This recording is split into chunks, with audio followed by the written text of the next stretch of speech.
نبی صلی اللہ علیہ وسلم کو تسلی دی جا رہی کہ ہم نے آپ کو کوثر عطا کی ہے، لہٰذا آپ شکرانہ ادا کیجئے، نماز پڑھیے، قربانی کیجئے، آپ کا جو دشمن آپ کے خلاف ہے وہ آپ کا کچھ نہیں بگاڑ سکتا۔ حضرت انس رضی اللہ عنہ کہتے ہیں کہ آپ ہمارے درمیان مسجد میں تشریف فرما تھے کہ آپ پر ہلکی سی اونگ طاری ہو گئی، پھر آپ نے مسکراتے ہوئے سر مبارک اٹھایا تو ہم نے عرض کی کہ آپ کیوں مسکرا رہے ہیں؟ آپ نے فرمایا انزلت علی آنفا سورۃ، میرے اوپر ابھی ابھی ایک سورت نازل ہوئی ہے۔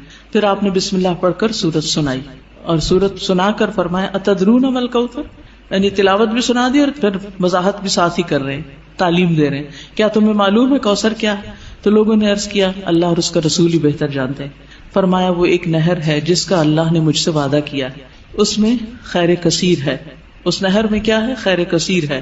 در حقیقت یہ ایک حوض ہے جس پر میری امت قیامت کے دن آئے گی، اس کے برتنوں کی تعداد آسمان کے تاروں جتنی ہوگی، اور اس سے کچھ لوگوں کو ہٹا لیا جائے گا تو میں کہوں گا کہ یہ میری امت ہے، تو مجھے بتایا جائے گا کہ آپ کو نہیں معلوم کہ آپ کے بعد انہوں نے دین میں کیسی کیسی نئی چیزیں نکال لی تھی۔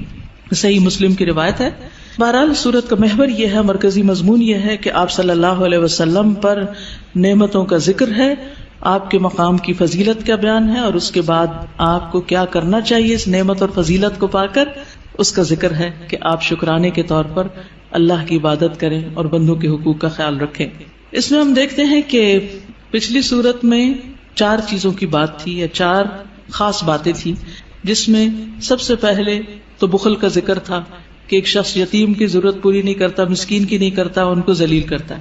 دوسری چیز نماز میں غفلت کی بات تھی۔ تیسری چیز دکھاوے کی بات تھی۔ چوتھی چیز یمنعون الماعون، لوگوں سے خیر روکنے کی بات تھی۔ اس صورت میں 4 چیزوں کے کرنے کی بات ہے۔ سب سے پہلے بخل کے اپوزٹ کیا ہے؟ الکوثر، خیر کثیر، کہ اللہ سبحانہ وتعالیٰ نے آپ کو خیر کثیر عطا کی، خیر روکی نہیں آپ سے۔ نماز سے غفلت کا علاج کیا؟ فصلی، نماز پڑھو۔ پھر دکھاوے کا علاج کیا؟ لربک، اپنے رب کے لیے پڑھو۔ اور پھر یمنعون الماعون، اس کا اپوزٹ کیا؟ ونحر۔ جو شخص یہ کام کرے، کون کون سے؟ فصلی لربک ونحر، نماز بھی صحیح ادا کرے اور قربانی بھی کرے، صدقہ خیرات بھی کرے، اس کا دشمن سرنگوں ہو جاتا ہے، اس کا دشمن اس پہ غالب نہیں آ سکتا، اس کا دشمن اس کا کچھ بگاڑ نہیں سکتا۔ کبھی بھی آپ کو کسی سے خطرہ ہو، یہ 2 کام شروع کر دے، اللہ آپ کی حفاظت کرے گا۔ مشکلیں آتی اس لیے ہیں تاکہ ہم اپنے آپ کو سیدھا کریں، نمازیں اور اچھی کریں، اور اس کے ساتھ ساتھ بندوں کے حقوق کی طرف توجہ کریں، کہاں کمی ہو رہی، کسی کے ساتھ زیادتی تو نہیں کر رہے۔ تو آپ دیکھیں کہ کیسے مشکلات پر آسان ہوتی۔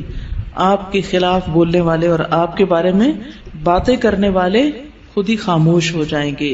اس صورت کا پس منظر یہ بھی بتایا جاتا ہے کہ جب آپ کے بیٹے قاسم کا انتقال ہوا اور یہ خبر ابو لہب تک پہنچی تو اس نے کیا کہا کہ محمد ابتر ہو گیا، اب ان کا نام نشان مٹ جائے گا، کوئی ان کا نام لینے والا نہیں۔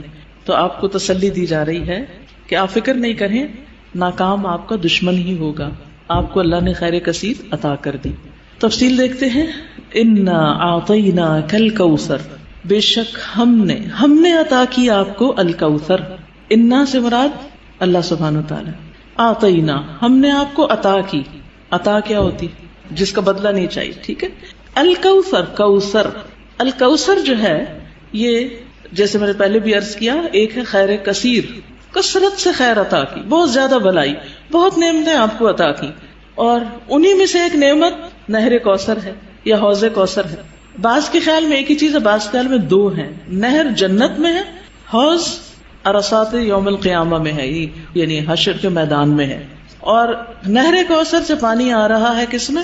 حوض میں، اور اس کی مسافت کتنی ہے؟ 1 مہینے کی لمبائی پہ لمبا اور 1 مہینے کی لمبائی پہ چوڑا، اس کی لمبائی چوڑائی اتنی ہے۔ اور جو نہر کوثر ہے جنت کی نہر، اس کے دونوں کنارے سونے کے ہیں، موتیوں اور یاقوت کا فرش بچھا ہے، مٹی کستوری سے زیادہ خوشبودار، پانی شہد سے میٹھا ہے، دودھ سے زیادہ سفید، مکھن سے زیادہ نرم، برف سے زیادہ ٹھنڈا۔ دنیا میں جو آپ کو بہت ہی پسند ہے اس کی کچھ مشابہت نظر آتی۔ اور حوض کوثر جو ہے میدان حشر میں، اس کے کناروں پر کیا ہے؟ پیالے ہیں، کتنے؟ ستاروں کی تعداد میں۔ جو ایک دفعہ اس سے پانی پیے گا وہ کبھی بھی دوبارہ پیاسا نہیں ہوگا۔ لیکن اس سے کس کو ہٹا دیا جائے گا؟ جو بدعت کرنے والا ہو، یا جو آپ سے دشمنی رکھنے والا ہو، آپ سے بغض رکھنے والا ہو، اس کو وہاں نہیں آنے دیا جائے گا۔ یا جو آپ کے دین سے بغض رکھنے والا ہو. نماز سے نفرت ہے، صدقہ خیرات سے، دین کا ہر کام میں مصیبت لگتا ہے. ایک یہ ہے کہ بوجھل ہونا، اچھا آپ سو کے اٹھے ہیں تو آپ کو بوجھل لگ رہا ہے نماز پڑھنا، وہ ایک فطری سی بات ہے، آپ تھکے ہوئے ہیں یا نیند میں ہیں. لیکن ایک یہ ہے کہ دل سے نماز کی چاہت ہی نہ ہونا. نبی صلی اللہ علیہ وسلم فرمایا کہ نماز میری آنکھوں کی ٹھنڈک ہے. ہمارے نزدیک نماز کا مقام کیا ہے؟ ہم میں سے ہر ایک کو سوچنا چاہیے میری زندگی میں نماز کا مقام کیا ہے، مجھے نماز سے کتنی محبت اور چاہت ہے، کتنے شوق سے میں اس کی طرف جاتی ہوں، یا نماز بس خانہ پوری کی حد تک پڑھتی، کیونکہ یہ ہماری ایمان کا امتحان ہے. اس میں بہرحال یاد رکھیے، جس نے آپ صلی اللہ علیہ وسلم سے دشمنی رکھی، جس نے آپ سے بغض رکھا، جس نے آپ کی شریعت سے بغض رکھا، اس کے لیے پھر کوئی خیر نہیں، کوئی برکت نہیں، وہ حوض کوثر پر. رسول اللہ صلی اللہ علیہ وسلم سے بعض صحابہ کرام نے عرض کیا، کیا ہمارا رب قریب ہے کہ ہم اس سے سرگوشی کے انداز میں مناجات کریں، یا وہ ہم سے دور ہے کہ ہم اسے پکاریں، یعنی بلند آواز سے پکاریں؟ اس سوال کے جواب میں یہ آیت نازل ہوئی، وَإِذَا سَأَلَكَ عِبَادِي عَنِّي فَإِنِّي قَرِيبٌ، اور جب تجھ سے میرے بندے میرے بارے میں پوچھیں تو آپ ان کو بتا دیں کہ میں قریب ہوں. اس آیت میں اللہ سبحانہ تعالیٰ نے عبادی کہہ کر اپنے بندوں پر خاص رحمت ظاہر کی ہے، اور پھر اپنے قریب ہونے کا ذکر کر کے دعا کرنے کی ترغیب دی ہے. یعنی اللہ سبحانہ تعالیٰ ہمیں اپنے بندے کہہ کے پکار رہا ہے، میرے بندے، ہم سب اسی کے بندے ہیں. اور پھر یہ بھی بتا دیا کہ انی قریب، میں قریب ہوں، دور نہیں ہوں تم سے، تم جب چاہو مجھے پکار سکتے ہو. ابو موسیٰ اشعری کہتے ہیں کہ ایک سفر میں ہم رسول اللہ صلی اللہ علیہ وسلم کے ساتھ تھے. جب ہم کسی وادی میں اترتے تو لا الہ الا اللہ اور اللہ اکبر کہتے اور ہماری آوازیں بلند ہو جاتی. تو نبی صلی اللہ علیہ وسلم نے فرمایا، اے لوگو، اپنی جانوں پر رحم کرو، کیونکہ تم کسی بہرے یا غائب کو نہیں پکار رہے، وہ تو تمہارے ساتھ ہی ہے، بے شک وہ سننے والا اور تم سے بہت قریب ہے.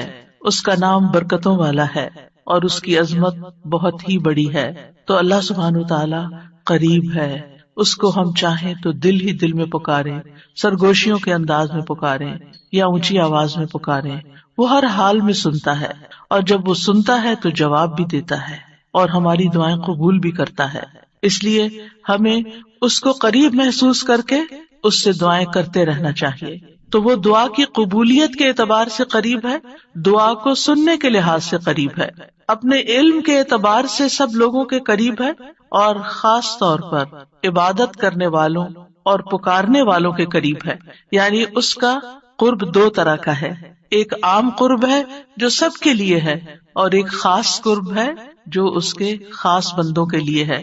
اور وہ خاص بندے جو عبادت گزار ہیں، جو اس کا ذکر کرتے ہیں، جو اس کے شکر کرنے والے ہیں. تو اللہ سبحانہ تعالیٰ ان کی دعاؤں کو قبول کرتا ہے، ان کی مدد کرتا ہے اور انہیں نیک کاموں کی توفیق عطا کرتا ہے. یہاں پر آپ دیکھ رہے ہیں کہ فَإِنِّي قریب کہہ کے بندے اور رب کے درمیان کوئی فاصلہ نہیں رکھا گیا اس اعتبار سے کہ کوئی اور واسطہ ہو. یہاں اللہ سبحانہ تعالیٰ نے جواب کو قل یا فقل کہہ کے نہیں فرمایا، جیسا کہ دوسری آیات میں آتا ہے. جتنے بھی سوال صحابہ کرام نے رسول اللہ صلی اللہ علیہ وسلم سے کیے تو ان کے جواب میں اللہ تعالیٰ نے فرمایا قل، آپ انہیں بتا دیجئے.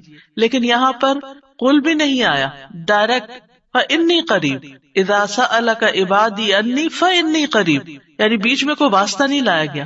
تو اس سے یہ پتہ چلتا ہے کہ ہمارے اور ہمارے رب کے بیچ میں کسی اور واسطے اور کسی اور وسیلے کی ضرورت نہیں. اور جب اللہ تعالیٰ نے یا عبادی کہہ دیا تو اس میں سارے بندے شامل ہو جاتے ہیں، چاہے وہ نیک ہوں یا بد ہوں، بڑے ہوں یا چھوٹے ہوں، گناہگار ہوں یا بہت پرہیزگار ہوں، کوئی بھی ہو، جو بھی اپنے رب کو پکارتا ہے رب اس کی پکار کو سنتا ہے اور وہ قریب ہے.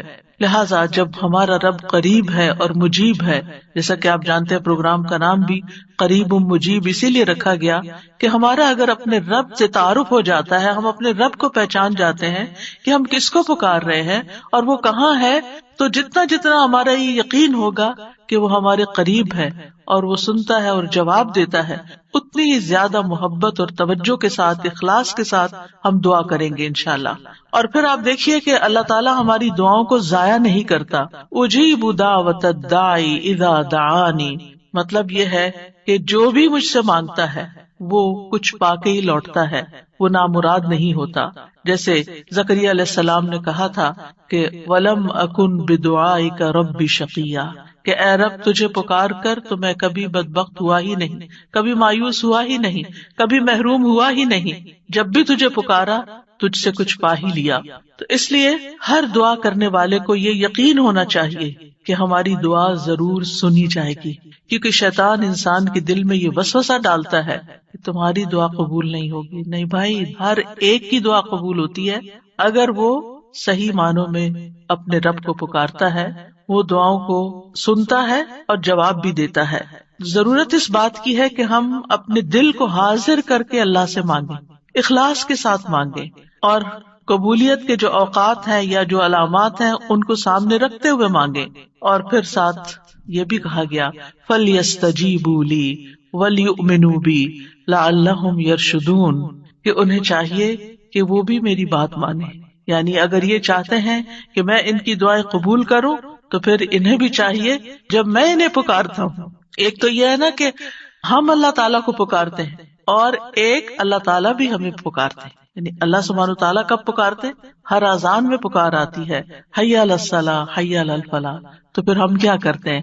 کیا واقعی ہم صلاح کی طرف جاتے ہیں یا نہیں؟ اسی طرح قرآن مجید میں بہت دفعہ یا ایھا الذین آمنوا کہہ کے ہمیں پکارا گیا ہے، اے لوگوں جو ایمان لائے ہو. یا ایھا الناس کہہ کے تمام انسانوں کو پکارا گیا ہے. تو کیا ہم انسان بھی اپنے رب کی پکار کو سنتے ہیں؟ کیا ہم بھی جواب دیتے ہیں؟ کیا ہم بھی اس کی طرف بڑھتے ہیں؟ اور پھر یہ کہ وَلْيُؤْمِنُوا بِي، چاہیے کہ وہ مجھ پر ایمان لائیں، چاہیے کہ وہ میری بات مانیں. لَعَلَّهُمْ يَرْشُدُونَ، شاید کہ وہ سیدھی راہ پا جائیں. رسول اللہ صلی اللہ علیہ وسلم نے فرمایا تم میں سے ہر ایک کی دعا قبول کی جاتی ہے جب تک کہ کوئی گناہ یا قطع رحمی کی دعا نہ کرے، بشرطے کہ جلدی بھی نہ کرے. پوچھا گیا یا رسول اللہ وہ جلدی کیا ہے؟ فرمایا یہ کہ کوئی یوں کہے کہ میں نے دعا کی اور میں نے دعا کی، یعنی دوبارہ کہ میں نے تو کئی بار دعا کی، بہت دعا کی، میری تو دعا قبول نہیں ہوتی، اور اس طرح وہ تھک ہار کر دعا کرنا چھوڑ دے. ایسا نہ کرے بلکہ دعا کرتا رہے، کیونکہ اس کی قبولیت کے مختلف طریقے ہیں. تو اللہ سبحانہ تعالی ہم سے قریب ہے. ایک اور آیت میں آتا ہے سورۃ ہود کی، وَإِلَىٰ ثَمُودَ أَخَاهُمْ صَالِحًا قَالَ يَا قَوْمِ اعْبُدُوا اللَّهَ مَا لَكُم مِّنْ إِلَٰهٍ غَيْرُهُ هُوَ أَنشَأَكُم مِّنَ الْأَرْضِ وَاسْتَعْمَرَكُم فِيهَا فَاسْتَغْفِرُوهُ ثُمَّ تُوبُوا إِلَيْهِ إِنَّ رَبِّي قَرِيبٌ مُّجِيبٌ. اور سمود کی طرف ان کے بھائی صالح کو بھیجا، اس نے کہا اے میری قوم اللہ کی عبادت کرو، اس کے سوا تمہارا کوئی معبود نہیں، اسی نے تمہیں زمین سے پیدا کیا اور تمہیں اس میں آباد کیا، سو اس سے بخشش مانگو پھر اس کی طرف پلٹ آؤ، یقیناً میرا رب قریب ہے، قبول کرنے والا ہے. ان ربی قریب مجیب. یہاں قوم سمود کی بات کی جا رہی ہے. یہ لوگ مدائن کے علاقے میں رہتے تھے جو تبوک اور مدینہ منورہ کے درمیان واقع تھا. صالح علیہ السلام نے اپنی قوم کو ایک طرف اللہ سبحانہ تعالیٰ کی عبادت کی دعوت دی، توحید کی دعوت دی کہ صرف وہی تمہارا معبود ہے جس نے تمہیں پیدا کیا، جس نے تمہیں زمین میں آباد کیا، لہٰذا تم شرک سے اجتناب کرو، صرف اللہ کی طرف رجوع کرو. کیوں؟ اس لیے کہ وہ بہت قریب ہے، اپنے بندوں کی دعائیں سنتا ہے. تو آپ دیکھیے جو آپ کے قریب ہو اور جو آپ کی بات بھی سنتا ہو، تو کیا آپ نہیں چاہیں گے کہ آپ اس کے قریب ہوں؟ یہاں پر آپ دیکھیے کہ دعا کرنے سے پہلے دو چیزوں کی بات ہے، استغفار اور توبہ کی، کہ اس سے استغفار کرو اور توبہ کرو تو تمہاری دعائیں قبول ہوں گی. توبہ کا مطلب یہ ہے کہ گناہوں سے کنارہ کشی اختیار کرو اور اس بات کا پکا وعدہ کرو کہ آئندہ گناہ نہیں کرو گے. اور استغفار کا مطلب ہوتا ہے بخشش طلب کرنا کہ اللہ ہمیں معاف کر دے، ہمارے گناہوں پہ پردہ ڈال دے. اور توبہ اور استغفار دونوں ہم معنی بھی ہیں. امام ابن قیم کہتے ہیں استغفار میں توبہ شامل ہے اور توبہ میں استغفار شامل ہے، اور جب ان کو الگ الگ بولا جاتا ہے تو پھر اس کا معنی الگ الگ بھی ہوتا ہے. اور اگر یہ دونوں اکٹھے آئیں یعنی ایک دوسرے کے ساتھ مل کر آئیں تو استغفار کا مطلب یہ ہوتا ہے کہ زندگی میں جو ہم کر چکے ہیں غلط کام، برائیاں، اللہ تعالیٰ ہمیں ان کے شر سے محفوظ رکھے. اور توبہ کا مطلب یہ ہے کہ ہم آئندہ گناہ میں پڑنے کے شر سے آپ کی مدد چاہتے ہیں، حفاظت چاہتے ہیں. اور توبہ اس پختہ ارادہ کو بھی کہتے ہیں کہ دوبارہ گناہ نہیں کریں گے، آئندہ یہ نہیں کریں گے. تو ان ربی قریب مجیب، میرا رب یقیناً قریب ہے، مجیب ہے. اور یہاں قریب قرب سے شفقت اور اکرام کے معنوں میں، یعنی رب بہت شفیق اور مہربان ہے، بہت کریم ہے. اور اس کا اپوزٹ ہوتا ہے بعید، دور. اور بہت کا لفظ سختی کے لیے بولا جاتا ہے کہ وہ جو شفیق نہ ہو، سخت ہو، کرخت ہو، اور پھر یہ کہ کچھ نہ دے.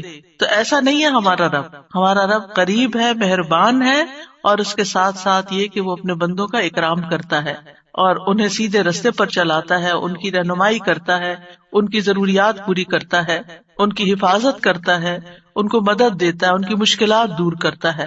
لہٰذا ہمیں اپنے رب کو قریب پاتے ہوئے، اور قربت کا ایک احساس ہوتا ہے. قریب ہونے کا مطلب یہ نہیں کہ اللہ سبحانہ تعالیٰ کسی نعوذ باللہ فزیکل فارم میں ہمارے ساتھ بیٹھے ہوئے ہیں یا ہمارے دل میں بیٹھے ہوئے ہیں، یہ مطلب نہیں ہے قریب کا. قربت ایک احساس کا نام ہے. آپ نے دیکھا ہوگا بہت سے لوگ دور ہوتے ہوئے آپ کے دل کے قریب ہوتے ہیں، اور کئی لوگ آپ کے ساتھ رہتے ہوئے، آپ کے ساتھ بیٹھے ہوئے، آپ کے ساتھ زندگی گزارتے ہوئے بھی آپ سے دور ہوتے ہیں. تو اللہ سبحانہ تعالی کا قرب محسوس کرنے کی چیز ہے، اس طرح کہ وہ سنتا ہے. اللہ سبحانہ تعالیٰ سنتا ہے، السمیع ہے، اللہ تعالیٰ دیکھتا ہے، البصیر ہے، اللطیف ہے، الخبیر ہے، ہمارے دلوں کے راز بھی جانتا ہے. تو اس سے بڑھ کے قریب کون ہوگا جو شہرک سے بھی زیادہ قریب ہے، اور جو ہمارے دل میں خیال اٹھ کر جو ہمارے دماغ تک جاتا ہے اس سے پہلے کہ دماغ تک جائے وہ بیچ میں حائل ہوتا ہے اور وہ جان لیتا ہے کہ بندہ کیا سوچ رہا ہے. نہ صرف یہ کہ وہ یہ جانتا ہے کہ اس وقت کیا کر رہے ہیں ہم، وہ یہ بھی جانتا ہے ہم پاسٹ میں کیا کر چکے ہیں، اور وہ یہ بھی جانتا ہے کہ ہم فیوچر میں کیا کچھ کرنے والے ہیں. کوئی اور ہے ایسا جو اتنا زیادہ ہمیں جانتا؟ کیا وہ ہماری ضروریات کو نہیں جانتا ہوگا؟ کیا وہ ہمارے دکھ کو نہیں جانتا؟ کیا وہ ہماری پریشانیوں کو نہیں جانتا؟ کیا وہ ہماری زندگی کے مقاصد کو نہیں جانتا؟ کیا وہ ہماری کوششوں کو نہیں جانتا؟ کیا وہ ہماری عبادتوں کو نہیں جانتا؟ وہ خوب جانتا ہے، وہ سب کچھ جانتا ہے. تو جو جانتا ہے اس سے مانگے بنسبت اس کے کہ جو جانتا بھی نہیں ہے، اور ہم اس سے توقعات لگا کے بیٹھے رہے کہ یہ ہمارے لیے کچھ کریں گے. عام طور پر ہم جب کسی مشکل کا شکار ہوتے ہیں تو پھر بندوں کی طرف دیکھتے ہیں، نہیں، جو اپنے رب کو قریب پاتے ہیں وہ اپنے رب ہی کی طرف دیکھتے ہیں اور رب ہی کی طرف پلٹ پلٹ کر جاتے ہیں. اور تابا یتوبو کا مطلب پلٹ پلٹ کر جانا بھی ہے، کہ واپس پلٹتے ہیں کہ اللہ تعالیٰ اگر ہماری کسی بات سے آپ ناراض ہو گئے یا ہم سے خفا ہیں تو ہم تیری ہی طرف پلٹتے ہیں. اعوذ بک منک، تجھ سے ڈر کے پھر تیرے ہی پاس پناہ لیتے ہیں، اپنے گناہوں کے شر سے بچنے کے لیے، اپنی سیئات سے بچنے کے لیے. تو اس لیے تھرو آؤٹ جو ہمارا انشاءاللہ پروگرام ہوگا اس میں آپ یہ 2 لفظ بس پکے کر لیں، وہ قریب ہے، وہ مجیب ہے، وہ بہت قریب ہے، اور وہ جواب بھی دیتا ہے، وہ دعائیں قبول بھی کرتا ہے. اس لیے اس رمضان میں خوب خوب دعائیں کرنی ہے. اور ویسے بھی آپ دیکھیں کہ دعا افضل ترین عبادت ہے. الدعاء مخ العبادت، عبادت کا جوہر ہے، عبادت کی ٹاپ پر ہے. تو رمضان کا مہینہ عبادت کے لیے، لہذا اس عبادت میں دعاؤں کا ایک خاص حصہ ہونا چاہیے. دعا ہے کیا؟ دعا کا لفظ عربی زبان میں دال عین واو سے مل کر بنا ہے. دعا یدعو دعاء و دعوتن، یہ 2 مصدر ہیں اس سے. اور دعا کا لفظی معنی ہوتا ہے کسی کو آواز اور کلام کے ساتھ مائل کرنا، پکارنا، یعنی آواز بھی دینا، اس سے بات بھی کرنا اور اس کو اپنی طرف متوجہ کرنا. ایک ہوتا کسی سے بات کرنا لیکن اس میں مقصد یہ نہیں ہوتا کہ میری طرف متوجہ ہو. مثلا میں آپ سے بات کر رہی ہوں اس وقت، تو مجھے آپ سے یہ ایکسپیکٹیشن نہیں کہ آپ میری طرف متوجہ ہو کہ میری کوئی مدد کریں. لیکن دعا میں جب انسان پکارتا ہے تو اس کا مطلب ہوتا ہے کہ دوسرا متوجہ ہو اور جس مقصد کے لیے اس کو پکارا جا رہا ہے وہ مقصد بھی پورا ہو جائے. عربی میں کہتے ہیں دعوت اللہ، میں نے اللہ کو پکارا، یعنی میں نے سوال کرتے ہوئے، اللہ تعالی کی طرف عاجزی کرتے ہوئے، جو خیر ہے اس کے پاس اس میں رغبت رکھی اور اس رغبت کو طلب کرنے کے لیے اس کو پکارا، یعنی اس رغبت کے ساتھ اس کو پکارا. قرآن مجید میں دعا کا لفظ مختلف معنوں میں استعمال ہوا ہے. نمبر 1، دعا بمانا ندا، آواز دینے کے معنوں میں. دعا کا مطلب کیا؟ آواز دینا.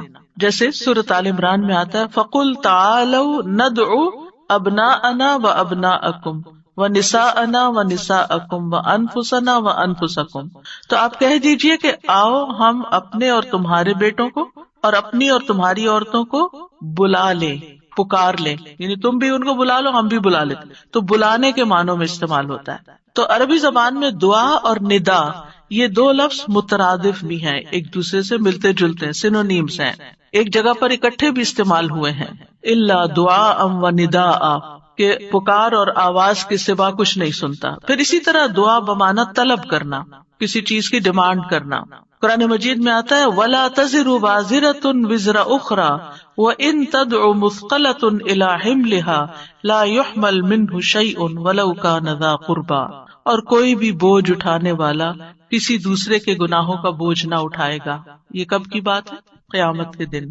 اور کوئی بوجھ سے لدا ہوا شخص اپنا بوجھ اٹھانے کے لیے کسی کو بلائے گا، اس کو پکارے گا، وَإِن تَدْعُ، تو وہ اس میں سے کچھ بھی نہیں اٹھا سکے گا، کوئی مدد نہیں کرے گا قیامت کے دن، اگرچہ وہ قریبی رشتہ دار ہی کیوں نہ ہو۔ تو کسی کو مدد کے لیے بلانا، آؤ میرا سامان اٹھاؤ، میرا بوجھ اٹھاؤ، اس کے لیے بھی لفظ دعا جس میں ایک طلب پائی جاتی ہے استعمال ہوتا ہے۔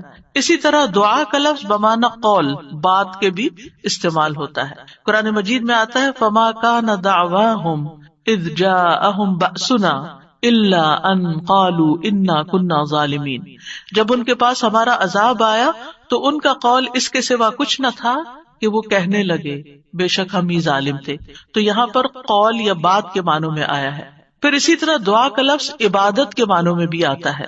سورۃ کہف میں نوجوانوں کا جو قصہ آتا ہے جس میں وہ اب ایمان کو بچانے کے لیے غار کی طرف جا رہے تھے، تو اللہ تعالیٰ نے ان کے بارے میں فرمایا وَرَبَطْنَا عَلَىٰ قُلُوبِهِمْ إِذْ قَامُوا فَقَالُوا رَبُّنَا رَبُّ السَّمَاوَاتِ وَالْأَرْضِ لَن نَّدْعُوَ مِن دُونِهِ إِلَٰهًا لَقَدْ قُلْنَا إِذًا شَطَطًا، اور ہم نے ان کے دلوں کو مضبوط کر دیا جب وہ اٹھ کھڑے ہوئے تو کہنے لگے ہمارا رب تو آسمانوں اور زمین کا رب ہے، ہم ہرگز اس کے سوا کسی الہ کو نہیں پکاریں گے، یعنی اس کی عبادت نہیں کریں گے، اور اگر ہم ایسا کریں تو یقیناً ہم نے ناانصافی کی بات کی۔ تو دعا بمعنی عبادت۔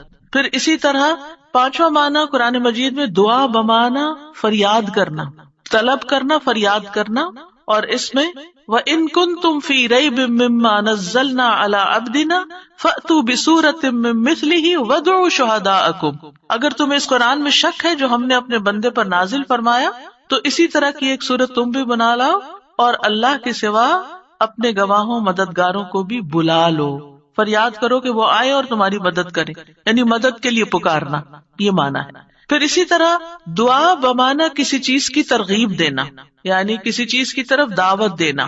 نوح علیہ السلام نے اپنی قوم کو پکارا تھا، قال رب انی دعوت قومی لیلا ونہارا، اس نے کہا ہے میرے رب بے شک میں نے اپنی قوم کو رات اور دن پکارا، ان کو دعوت دیتا رہا دین کی طرف، اپنے رب کی طرف، اور اس میں معنی عبادت کا بھی ہے کہ اللہ کی عبادت کرو تو عبادت کی دعوت میں ان کو دیتا رہا۔ پھر اسی طرح دعا بمعنی منسوب کرنا، نسبت دینا، ادعوہم لآبائہم، ان بچوں کو ان کے حقیقی باپوں کی نسبت سے پکارو، یعنی ادعوہم کا مطلب ہے کہ ان کو اپنے باپوں کی طرف ہی منسوب کرو، جن کے وہ بچے ہیں باپ کا نام نہیں بدلو۔ اور آٹھواں معنی ہے سوال کرنا، دعا بمعنی سوال، جیسے بنی اسرائیل نے موسیٰ علیہ السلام سے کہا قالوا ادع لنا ربک یبین لنا ما ہی، انہوں نے کہا تم اپنے رب سے ہمارے لیے دعا کرو، تو یہ جو دعا ہے یہ بمعنی سوال ہے، یعنی مانگو کہ وہ ہمارے لیے بیان کر دے کہ وہ گائے کس طرح کی ہو۔ تو قرآن مجید میں یہ دعا کا لفظ مختلف معنوں میں استعمال ہوا ہے، لیکن دعا کا عمومی شرعی معنی کیا ہے؟ اللہ کی بارگاہ میں عاجزی کے ساتھ سوال کرنا اور اللہ کے پاس جو خیر ہے اس میں راغب ہونا، رغبت رکھنا۔ اللہ کی بارگاہ میں اللہ کے حضور عاجزی کے ساتھ سوال کرنا، چیخ چلا کے نہیں بلکہ بہت ہمبل طریقے سے، اور جو خیر اللہ کے پاس ہے اس میں رغبت رکھنا، اس کا شوق رکھنا۔ طیبی کہتے ہیں اس سے مراد ہے اللہ کی بارگاہ میں انتہا درجے کی عاجزی، انکساری اور محتاجگی ظاہر کرنا۔ جیسے موسیٰ علیہ السلام نے دعا کیا کی تھی، رب انی لما انزلت الی من خیر فقیر، اپنے فقر، اپنی محتاجی، اپنی ضرورت کا اظہار کیا تھا. انی لما انزلت الی من خیر فقیر.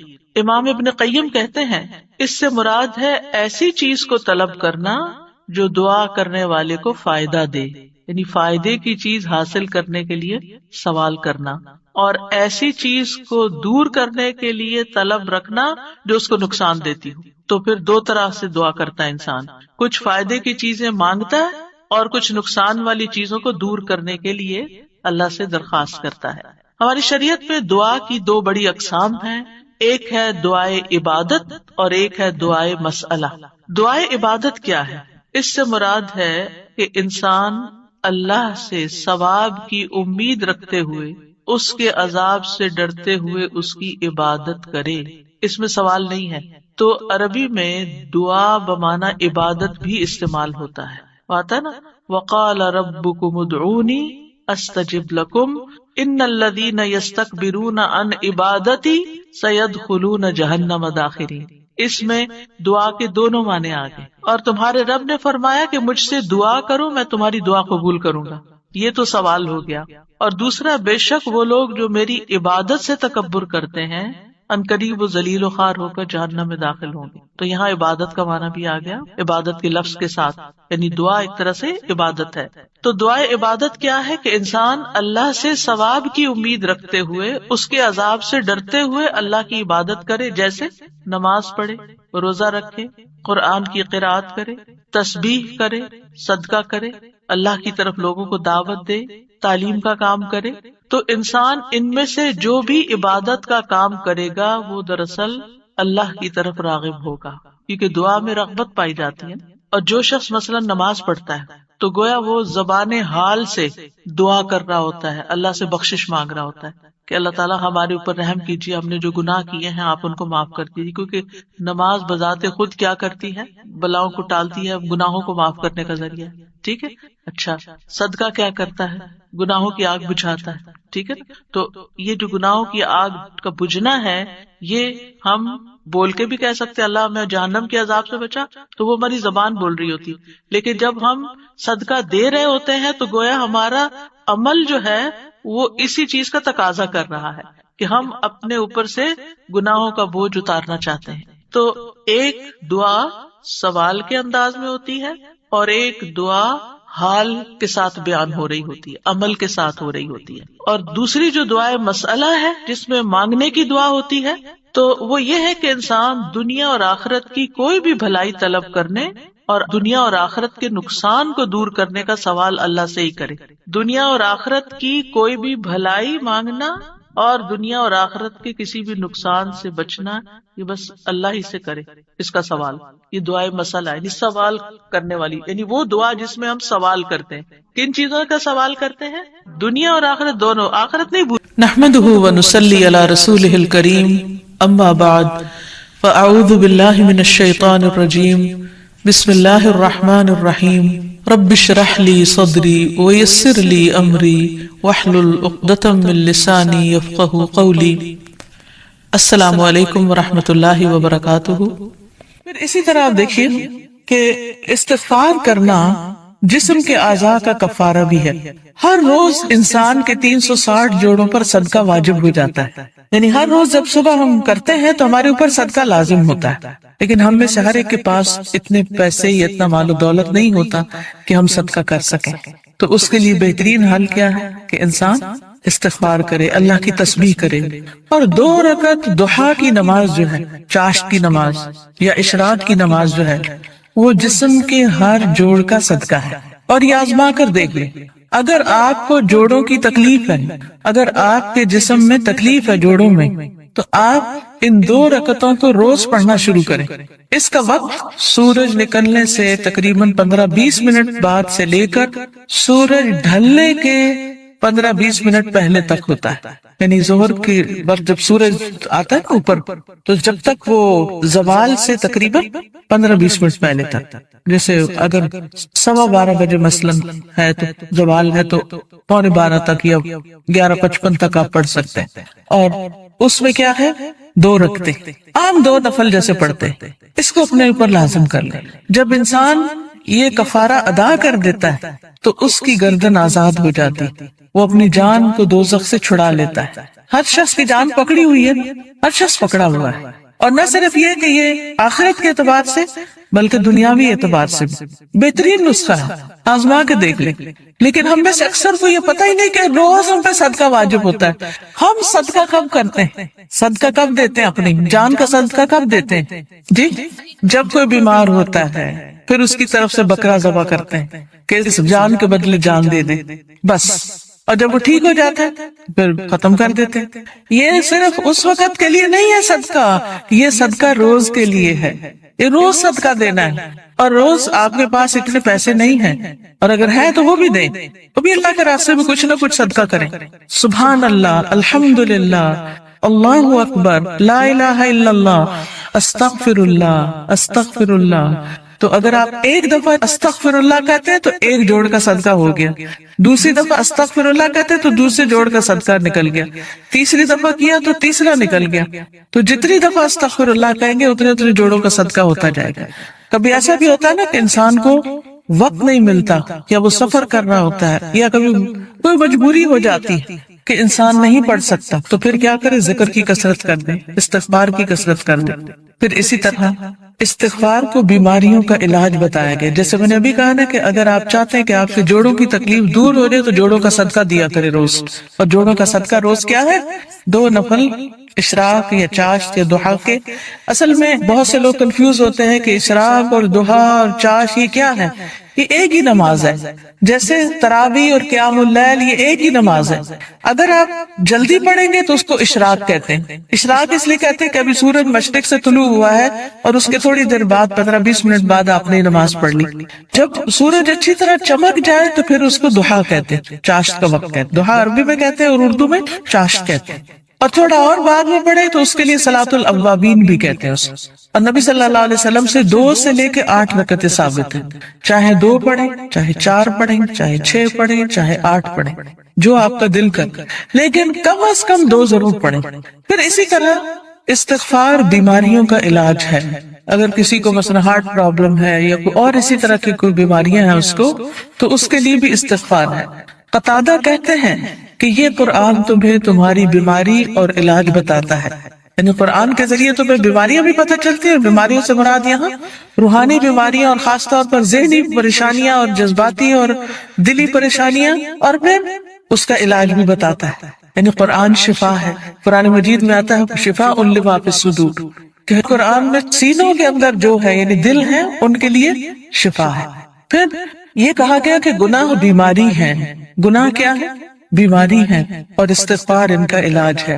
پھر اسی طرح جو شخص استغفار کرتا ہے اسے فرشتوں کی دعائیں ملتی ہیں. قرآن مجید میں سورۃ الغافر میں آتا ہے الذین یحملون العرش ومن حولہ یسبحون بحمد ربہم ویؤمنون بہ ویستغفرون للذین آمنوا ربنا وسعت کل شیء رحمۃ وعلما فاغفر للذین تابوا واتبعوا سبیلک وقہم عذاب الجحیم. جو فرشتے عرش اٹھائے ہوئے ہیں اور جو اس کے ارد گرد ہیں، سب اپنے رب کی حمد کے ساتھ اس کی تسبیح کر رہے ہیں اور اس پر ایمان رکھتے ہیں، اور ایمان لانے والوں کے لیے بخشش کی دعا کرتے ہیں. سبحان اللہ. یعنی کتنی بڑی سعادت ہے. ایمان لانا کتنی بڑی اللہ کی رحمت ہے ہم پر کہ ہم اس پر ایمان رکھتے ہیں اور آخرت پر ایمان رکھتے ہیں اور عقیدہ درست ہے. کیونکہ ایسے لوگوں کے لیے فرشتے بھی ان کے دوست ہوتے ہیں اور ان کی مدد بھی کرتے ہیں اور ان کے لیے دعائیں بھی کرتے ہیں. جیسے ایک اور جگہ پر آتا ہے ان الذین قالوا ربنا اللہ ثم استقاموا تتنزل علیہم الملائکۃ الا تخافوا ولا تحزنوا وابشروا بالجنة التي كنتم توعدون نحن اولیاؤکم فی الحیاة الدنیا وفی الآخرة ولکم فیہا ما تشتہی انفسکم ولکم فیہا ما تدعون نزلا من غفور رحیم. کہ بے شک وہ لوگ جنہوں نے کہا کہ اللہ ہمارا رب ہے، اللہ ہی کو رب مانا، اللہ ہی کو خالق مالک رازق مانا، ثم استقاموا، پھر اسی پہ جم گئے، ادھر ادھر نہیں دیکھا، کسی اور فقیر کے پاس نہیں گئے، کسی اور مزار پہ نہیں گئے، بلکہ کیا کیا؟ صرف اللہ کو اپنا رب مان کر اسی سے دعائیں کی. ان الذین قالوا ربنا اللہ ثم استقاموا، تو کیا ہوتا ہے؟ تتنزل علیہم الملائکہ، ان پر فرشتے اترتے ہیں. اللہ تخافوا ولا تحزنوا، نہ تم خوف کرو نہ تم غم کرو. وَأَبْشِرُوا بِالْجَنَّةِ الَّتِي كُنْتُمْ تُوعَدُونَ، اس جنت کی خوشخبری پاؤ جس کا تم وعدہ دیے جاتے ہو. نَحْنُ أَوْلِيَاؤُكُمْ فِي الْحَيَاةِ الدُّنْيَا، ہم دنیا کی زندگی میں بھی تمہارے دوست ہیں، تمہارے مددگار ہیں، دنیا میں بھی، وَفِي الْآخِرَةِ، اور آخرت میں بھی. وَلَكُمْ فِيهَا مَا تَشْتَهِي أَنفُسُكُمْ، اور تمہیں وہاں وہ ملے گا جو تمہارے دل چاہیں گے، نفس خواہش کریں گے. وَلَكُمْ فِيهَا مَا تَدَّعُونَ، اور وہاں تمہیں وہ ملے گا جو تم طلب کرو، جو بھی مانگو گے مل جائے گا. نُزُلًا مِّنْ غَفُورٍ رَحِيمٍ، یہ مہمانی ہے اس رب کی طرف سے جو غفور الرحیم ہے.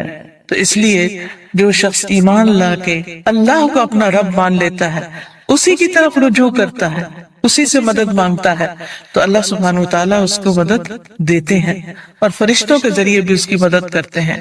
اور ایسے فرشتے جو اللہ کا عرش عظیم اٹھائے ہوئے ہیں وہ ان کے لیے دعائیں کرتے ہیں. اب دیکھیے کہ ہم سب کہتے ہیں، ایک دوسرے سے کہہ رہے تھے میں بہت پریشان ہوں، پلیز میرے لیے دعا کرو، اس کو کہتے ہیں دعا کرو، اس کو کہتے ہیں دعا کرو.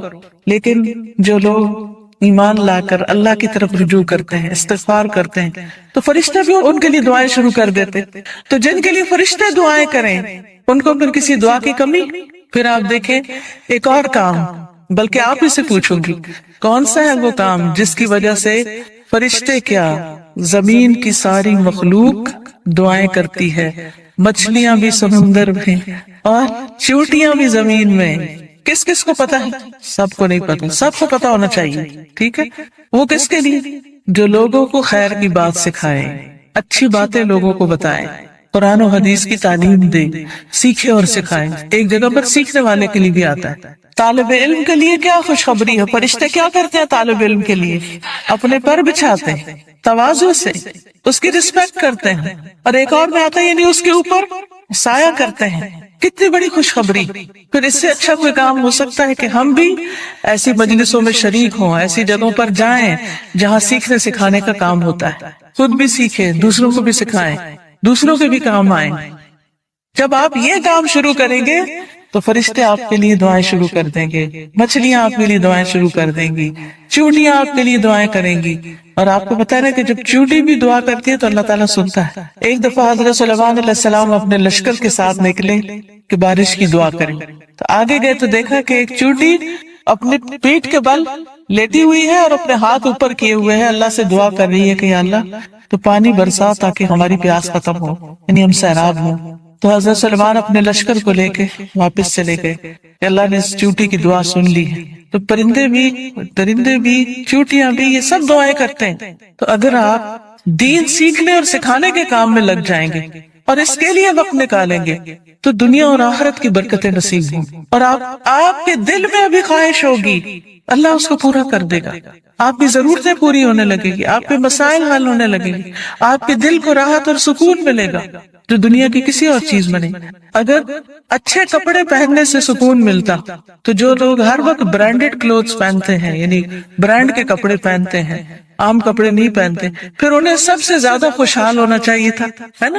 اگر خوشی بڑے گھروں میں رہنے سے ملتی تو جو لوگ بڑے بڑے گھر بنائے ہوئے ہیں دنیا میں وہ سب سے زیادہ خوشحال ہونے چاہیے تھے. لیکن آپ دیکھیں کہ دنیا کے ایسے ممالک جہاں پر لوگوں کو ہر سہولت میسر ہے، اگر وہ خود کماتے نہیں تو گورنمنٹ ان کو وظیفہ دیتی ہے، گھر دیتی ہے، ان کے بچوں کی تعلیم کا انتظام کرتی ہے، فری میڈیکل سپورٹ ملتی ہے، لیکن اس کے باوجود وہ خودکشیاں کرتے ہیں. کسی چیز کی کمی نہیں مگر دل خوش نہیں، دل میں راحت نہیں، دل میں سکون نہیں. اور اس کے برعکس وہ صحابہ جو پیٹ پر 3 پتھر باندھ کے کام کرتے تھے، ان کے دلوں میں خوشی تھی، سکون تھا، اطمینان تھا.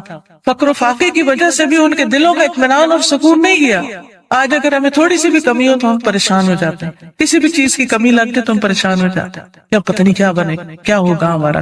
تو جو شخص اللہ کے راستے پر نکل آتا ہے فرشتے اس کے لیے دعا کرتے ہیں.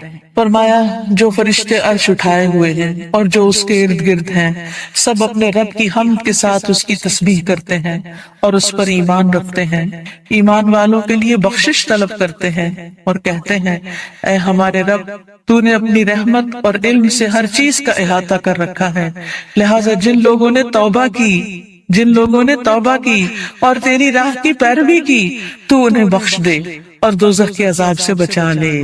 یہ فرشتوں کی دعائیں، لیکن یہ دعا کس کے لیے کرتے ہیں؟ توبہ کرنے والوں کے لیے، استغفار کرنے والوں کے لیے. پھر آخرت میں استغفار کرنے والوں کے درجات بلند ہوں گے، صرف اپنے لیے نہیں، اگر کوئی اپنے ماں باپ کے لیے بھی استغفار کرتا ہے، ان کی بخشش کی دعا کرتا ہے تو ان کے درجے بھی بلند ہوتے ہیں. مسند احمد کی روایت میں آتا ہے رسول اللہ صلی اللہ علیہ وسلم نے فرمایا بے شک اللہ عز و جل جنت میں ایک نیک آدمی کے درجات کو بلند کرتا ہے تو وہ پوچھتا ہے کہ اے میرے رب میرے یہ درجات کہاں سے بلند ہوئے؟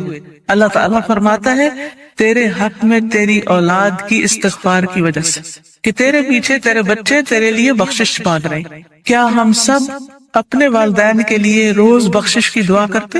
تو پھر ہم اپنی اولاد سے کیا توقع رکھتے ہیں کہ وہ ہمارے لیے کریں؟ ہاں، جو لوگ نماز پابندی سے پڑھتے ہیں وہ ضرور کرتے ہیں. کیسے؟ ربنا اغفر لی ولوالدی وللمؤمنین یوم یقوم الحساب.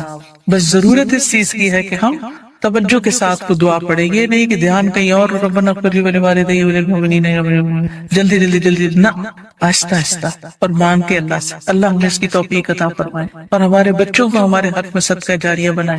پھر اسی طرح جن لوگوں کے نامہ اعمال میں استغفار زیادہ ہوگا وہ بہت خوش ہوگے، انہیں نہایت خوشی نصیب ہوگی.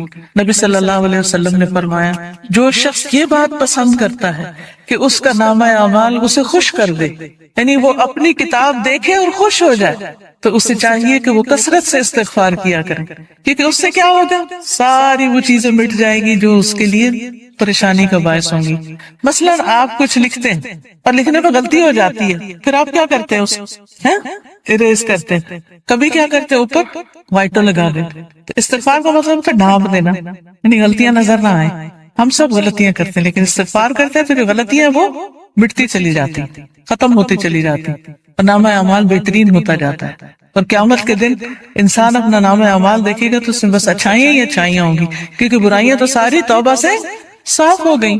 تو اس وقت انسان کتنا خوش ہوگا. مثلا آپ کے ٹیچر آپ کو پرچہ واپس کرے اور 100/100 نمبر ہوں تو آپ کی خوشی کا کیا ٹھکانا ہوگا؟ بہت زیادہ خوش ہوں گے کہ میرا تو ایک بھی نمبر نہیں کٹا، سارے ادھر، کوئی ریڈ نشان نہیں ہے، کوئی کاٹا نہیں ہے. تو سوچئے قیامت کے دن اگر آپ دیکھیں کہ آپ کی کوئی غلطی اس میں نظر ہی نہیں آ رہی، سب صاف مٹ گئی، ڈھانپ دی گئی، تو خوشی کا کیا عالم ہوگا. کیونکہ سب سے زیادہ تو پریشانی اسی بات سے ہوتی ہے نا کہ پتہ نہیں وہاں جائیں گے تو کیا نظر آئے گا اور اس پہ شرمندگی نہ ہو زیادہ. پھر اسی طرح عبداللہ بن بصر کی روایت ہے کہ نبی صلی اللہ علیہ وسلم نے فرمایا مبارک ہو اس کو جو اپنے نامہ اعمال میں کثرت سے استغفار پائے، کہ بہت زیادہ استغفار ہے اس میں. پھر اسی طرح استغفار جنت میں داخلے کا ذریعہ ہے. اللہ تعالیٰ فرماتے ہیں یا ایھا الذین آمنوا توبوا الی اللہ توبۃ نصوحا عسى ربکم ان یکفر عنکم سیئاتکم ویدخلکم جنات تجری من تحتها الانہار. اے لوگو جو ایمان لائے ہو اللہ کی طرف توبہ کرو، خالص توبہ، سچی توبہ، پکی توبہ، صحیح والی توبہ. قریب ہے کہ تمہارا رب تم سے تمہاری برائیاں دور کر دے اور تمہیں ایسے باغوں میں داخل کرے جن کے نیچے نہریں بہتی ہوں. یعنی غلطیوں کی معافی ہو جائے تو جنت کے راستے آسان ہو جائیں گے اور اس کے لیے معافی مانگنی ہوگی، استغفار کرنا ہوگا. پھر اسی طرح جہنم سے بچنے کا ذریعہ بھی استغفار ہے، کیونکہ کچھ لوگ جہنم میں ڈالے جائیں گے تاکہ ان کو ان کی غلطیوں کی سزا ملے. جب وہ سزا بھگت لیں گے پھر نکال کے جنت میں بھیجے جائیں گے. اس وقت بھی آپ کو گرمی لگ رہی ہوگی تو دل گھبرا رہا ہوگا. یہ تو وقتی گرمی اور ایسی بھی نہیں کہ جس سے انسان کو بہت تکلیف. ٹھیک ہے انکمفرٹیبل ہوتا ہے انسان، وہ الگ بات ہے، لیکن اس میں بھی انسان کیا چاہتا ہے کہ فوراً ہوا میں نکلے، تازہ ہوا میں اور فریش ہو. کہاں آگ میں ہو انسان. ہم میں سے کس کے اندر ہمت ہے کہ وہ آگ کو برداشت کرے؟ کیا کسی کمرے میں، کسی گھر میں، کسی جگہ آگ لگی ہوئی ہو، آپ اس کے اندر جانا پسند کریں گے؟ دور سے بھاگیں گے، دھواں دیکھ کے بھی اس طرف نہیں جائیں گے کہ کہیں وہ آگ پھیل کے مجھ تک نہ آ جائے۔ تو قیامت کے دن ہم میں سے کوئی بھی نہیں جانا چاہے گا، اور اس کا طریقہ کیا ہے؟ پھر ہم دنیا میں ہی کثرت سے استغفار کر لیں، دنیا میں ہی معافی مانگ لیں تاکہ جہنم میں جانے سے بچ جائیں۔ اور اگر معافی نہیں مانگتے تو لا الہ الا اللہ پڑھنے کی وجہ سے جنت میں تو انشاءاللہ جائیں گے، لیکن سزا بھگت، اور وہ سزا بہت سخت ہے، اور نہیں پتا کہ کتنے عرصے کے لیے مل جائے، کیونکہ ہر ایک کی جیل کا وقت جو ہے مخصوص ہوتا ہے۔ رسول اللہ صلی اللہ علیہ وسلم نے فرمایا، اے عورتوں کے گروہ، عورتوں سے خطاب ہے ہم سب سے، اے عورتوں کے گروہ صدقہ کرتی رہا کرو اور کثرت سے استغفار کرتی رہا کرو، کیونکہ میں نے دوزخ میں جانے والوں میں سے زیادہ تر عورتوں کو دیکھا ہے۔ دوزخ کی اکثر آبادی عورتوں پر مشتمل۔ ان عورتوں میں سے ایک عقل مند عورت نے عرض کیا کہ ہماری کثرت سے دوزخ میں جانے کی وجہ کیا ہے؟ عورتیں کیوں زیادہ ہوں گی جہنم میں؟ آپ نے فرمایا، تم لعنت کثرت سے کرتی، دوسروں کو برا بھلا کثرت سے کرتی، گالی گلوچ، اس کو برا بھلا کہہ، اس کی غیبت کر، اس کے اوپر الزام لگا، یہ کر وہ کر، یعنی غلط چیزوں میں زبان کا استعمال ہونا، اور اپنے خامد کی ناشکری کرتی، اس کا کوئی احسان یاد نہیں رکھتی، اس کی کوئی اچھائی یاد نہیں رہتی۔ دیکھیے کوئی انسان کتنا بھی برا ہو لیکن اس میں بھی کوئی نہ کوئی اچھائی ہوتی ہے، تو اگر کسی میں 99 غلطیاں ہیں اور ایک اچھی چیز ہے تو کیا کرنا چاہیے؟ اس کی اچھائی کو یاد کر کے اس کا شکریہ ادا کرنا چاہیے، اس کے ساتھ احسان کرنا چاہیے، اس کی تعریف کر دینی چاہیے، کیا فلاں میں یہ اچھائی ہے۔ ہم عام طور پر کیا کرتے ہیں کہ جو ہمیں اچھا لگے اس کی تو کوئی برائی بھی ہمیں نہیں بری لگتی، اس پر بھی ہم خوش ہوتے رہتے ہیں، واہ واہ کرتے رہتے ہیں، اور جو برا لگے اس کی کوئی اچھائی ہمیں نظر ہی نہیں آتی۔ تو یہ نہیں کرنا چاہیے۔ تو حل کیا ہے کامیابی کا؟ کہ ہم ایک طرف نیک اعمال کریں، پھر ان نیک اعمال کی حفاظت کریں، دوسری طرف گناہوں سے بچیں، اور پھر اگر ہو جائے انسان ہونے کے ناطے تو پھر کیا کریں؟ اللہ تعالیٰ سے استغفار کریں۔ اس مقصد کے لیے یہ ایک کارڈ چھپوایا گیا ہے جس میں استغفار کی دعاؤں کو اکٹھا کیا گیا۔ کس کس کے پاس ہے؟ اٹھا کے دکھائیں۔ الحمدللہ۔ اور جس کے پاس نہیں ہے وہ اسٹال سے لے بھی سکتے ہیں، ٹھیک ہے؟ تو اب آپ دیکھیے کہ جس کے پاس یہ کارڈ ہے وہ تو ٹھیک، جس کے پاس نہیں لازماً آپ کے پاس ہی ہونا چاہیے، کیونکہ یہ ساری دعائیں ہمیں زبانی یاد نہیں، اور ہم میں سے ہر ایک یہ بھی نہیں کر سکتا کہ جا کے کتابوں میں سے ڈھونڈے، پورے قرآن میں سے نکالے، کتابوں میں سے نکالے، اور پھر یہ دیکھے کہ صحیح کون سی ہے اور کون نہیں، اور پھر ان کو اکٹھا کرے۔ تو الحمدللہ اللہ کے فضل سے یہ دعائیں آپ کے لیے اکٹھی کر دی گئی۔ کوشش کریں کہ ہر روز ان دعاؤں کو آپ پڑھیں، لیکن اگر ہر روز نہیں پڑھ سکتے تو جس وقت آپ کو پریشانی ہو، بے چینی ہو، بیماری ہو، خوف ہو، گھبراہٹ ہو، مرنے کا خوف ہو، آخرت کی پکڑ کا خوف ہو، فکر ہو، آپ کے اندر بے چینی اور اضطراب آ جائے، فوراً استغفار کرنا شروع کریں۔ اس کے بغیر بھی کریں اور اس کے ساتھ بھی کریں۔ اب آپ نکالیے، میں آپ کو کچھ دعائیں کہلوا دیتی ہوں تاکہ ان کا صحیح پروننسیشن آپ کو آتا ہو، صحیح تلفظ آپ کو آتا ہو۔ اس کے علاوہ یہ کچھ اور کتابیں بھی ہیں جیسے محمد صلی اللہ علیہ وسلم کے معمولات وغیرہ، پھر اسی طرح یہ نور العلم کوئی کورس شروع ہو رہا ہے، اس میں داخلے کے پیچھے سے آپ فلائر لے سکتے ہیں۔ اسی طرح قرآن و سنت سے لی ہوئی صحیح دعائیں دعا کیجیے نام کی کتاب میں ہے، بہت سی دعائیں یہاں پر ملیں گی آپ کو۔ یہ کتاب اگر آپ کے گھر میں ہو تو ہر موقع کی دعا اس میں آپ کے لیے۔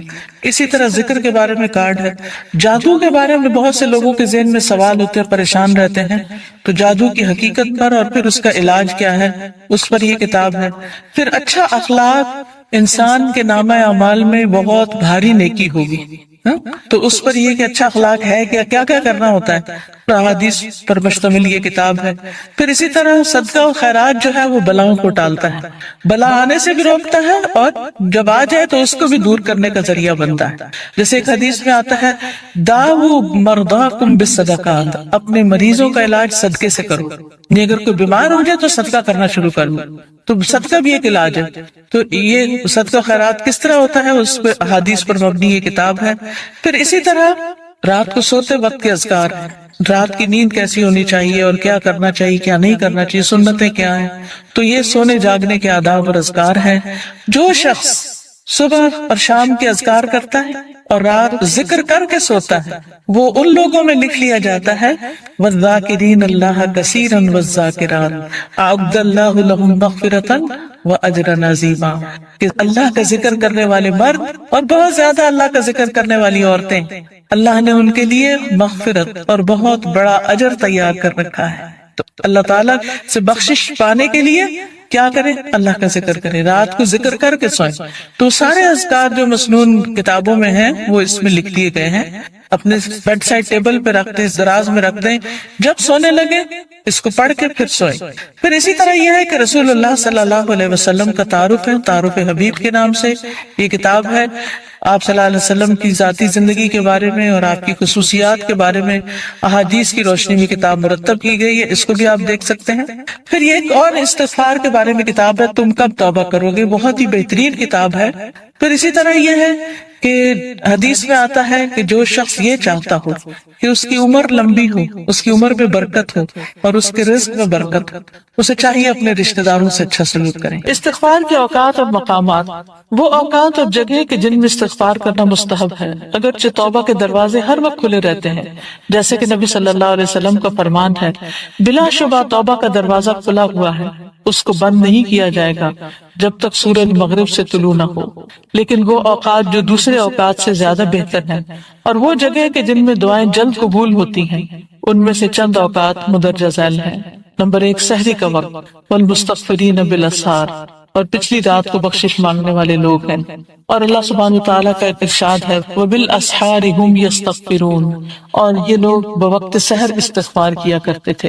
اور نبی کریم صلی اللہ علیہ وسلم نے فرمایا کہ میرا رب رات کے آخری تہائی حصے میں ہر رات دنیا سے قریب والے آسمان پر نازل ہوتا ہے اور کہتا ہے کون ہے جو مجھے پکارے اور دعا کرے اور میں اس کی دعا قبول کر لوں، کون ہے جو مجھ سے سوال کرے اور میں اسے عطا کروں، کون ہے جو مجھ سے مغفرت طلب کرے اور میں اسے بخش دوں۔ تو اس وقت ہمیں صرف سوتے نہیں رہنا چاہیے بلکہ اللہ تعالیٰ سے بخشش مانگ لینی چاہیے کہ اللہ مجھے ضرورت ہے کہ میرے گناہ معاف کر دیے جائیں تاکہ آخرت کے عذاب سے بچ سکوں۔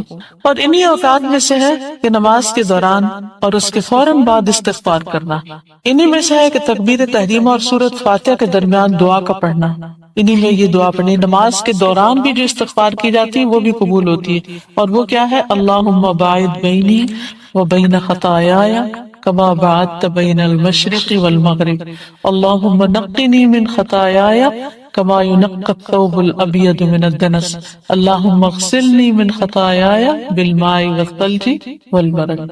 اے اللہ میرے اور میرے گناہوں کے درمیان مشرق و مغرب کی سی دوری فرما دے۔ یا اللہ مجھے میرے گناہوں سے سفید کپڑے کی طرح پاک صاف کر دے۔ یا اللہ میرے گناہ پانی، برف اور اولوں سے دھو دے۔ اور استفتاح کی دعاؤں میں سے ایک یہ بھی ہے جسے بڑا استغفار کہا جاتا ہے، جو صحیح مسلم میں حضرت علی سے مروی ہے کہ جب نبی کریم صلی اللہ علیہ وسلم نماز کے لیے کھڑے ہوتے تو یہ کہتے تھے وجہت وجہی للذی فطر السماوات والارض حنیفا وما انا من المشرکین، یعنی یہ نماز میں اور جو سبحانک اللہ پڑھتے ہیں نا اللہ اکبر، یہاں پر پڑھنے والی دعا ہے، یہ استفتاح کی دعا ہے۔ ان صلاتی و نسکی و محیای و مماتی للہ رب العالمین لا شریک لہ وبذلک امرت وانا اول المسلمین، اللہم انت الملک لا الہ الا انت، انت ربی وانا عبدک، ظلمت نفسی واعترفت بذنبی فاغفر لی ذنوبی جمیعا انه لا يغفر الذنوب الا انت واهدني لاحسن الاخلاق لا يهدي لاحسنها الا انت واصرف عني سيئها لا يصرف عني سيئها الا انت لبيك وسعديك والخير كله بيديك والشر ليس اليك انا بك واليك تباركت وتعاليت استغفرک و اتوب الیک۔ میں اپنا رخ اور چہرہ اس ذات کی طرف کرتا ہوں کہ جس نے آسمانوں اور زمین کو پیدا کیا یکسو ہو کر، اور میں شرک کرنے والوں میں سے نہیں ہوں۔ بے شک میری نماز، میری قربانی، میرا مرنا اور میرا جینا سب اللہ رب العالمین کے لیے ہے، اس کا کوئی شریک نہیں، میں اسی کا حکم دیا گیا ہوں اور میں پہلے کے مسلمانوں جیسا ہوں۔ اے اللہ تو بادشاہ ہے، نہیں ہے کوئی میرا رب مگر تو ہی، اور میں تیرا بندہ ہوں۔ میں نے اپنے نفس پر ظلم کیا ہے اور میں اپنے گناہ کا اعتراف کرتا ہوں، بس تو میرے گناہوں کو معاف فرما دے۔ تیرے سوا کوئی دوسرا گناہوں کو بخشنے والا نہیں ہے، اور مجھے اچھے اخلاق کی رہنمائی کر، تیرے سوا کوئی دوسرا اچھے اخلاق کی رہنمائی نہیں کر سکتا، اور برے اخلاق کو مجھ سے پھیر دے اور دور کر دے، تیرے علاوہ کوئی دوسرا اس کو دور نہیں کر سکتا۔ اے اللہ، میں تیری خدمت کے لیے بار بار حاضر ہوں، ساری بھلائی تیرے ہاتھوں میں ہے اور برائی تیری طرف سے نہیں ہے، میں تیری طرف رجوع کرتا ہوں، تیری ذات بابرکت اور بلند ہے، میں تجھ سے بخشش مانگتا اور توبہ کرتا ہوں۔ پھر تشہد اور سلام پھیرنے کے درمیان آخر میں دعا پڑھے، یعنی اتحیات میں سلام پھیرنے سے پہلے کی جو دعائیں ہیں عام طور پہ ہم ایک ہی دعا پڑھتے ہیں، کون سی؟ رب اجعلنی مقیم الصلاۃ، اس میں بھی ہے ربنا اغفر لی ولوالدی وللمؤمنین، اس میں بخشش کی دعا ہے، لیکن یہ دعا بھی پڑھ سکتے ہیں، اللہم اغفر لی ما قدمت وما اخرت وما اسررت وما اعلنت وما اسرفت وما انت عالم به منی انت المقدم وانت المؤخر لا الہ الا انت۔ اس دعا کی یاد کرنے میں کتنی دیر لگے گی؟ آدھا گھنٹہ؟